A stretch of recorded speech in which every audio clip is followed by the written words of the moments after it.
Vilniuje, kur trūksta žemės nuosavybei atkurti, pasirodo, yra sklypų, kurie priklauso nežinia kam. Nacionalinė žemės tarnyba ieško 114 prieš kelis dešimtmečius sostinėje gavusių sklypus gyvenamųjų namų statybai, bet apie juos pamiršusių asmenų.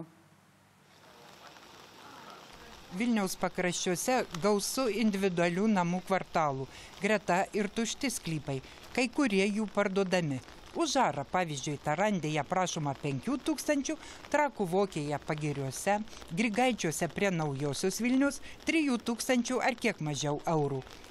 Tačiau pasirodo, šiuose Vilniaus rajonuose yra sklypų, kurie priklauso nežinia kam. Pasak Žemės tarnybos, tai iki 93-ųjų įvairiais valdžios potvarkiais skirti sklypai gyvenamiesiems namams statyti, bet galimi savininkai jų iki šiol nėra įteisinę. Vien tik šioje gatvėje, kuri išasfaltuota, atvestos dujos, elektra, yra 14 sklypų be šeimininkų.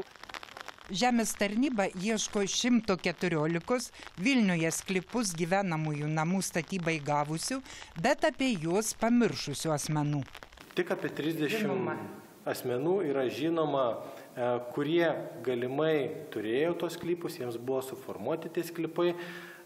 Tačiau dabar pasikėlime, kad gali būti dar ir paveldėtojų, gali būti savininkų, kurie apie tai galbūt nežino, jų paveldėtojai nežino.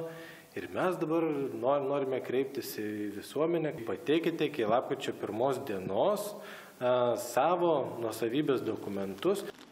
Pasak Žemės tarnybos vadovų, jeigu iki lapkričio pamirštų sklypų galimi šeimininkai nesikreips į tarnybą, sklypai bus rezervuoti, nuosavybei atkurti arba perduoti į Laisvos žemės fondą.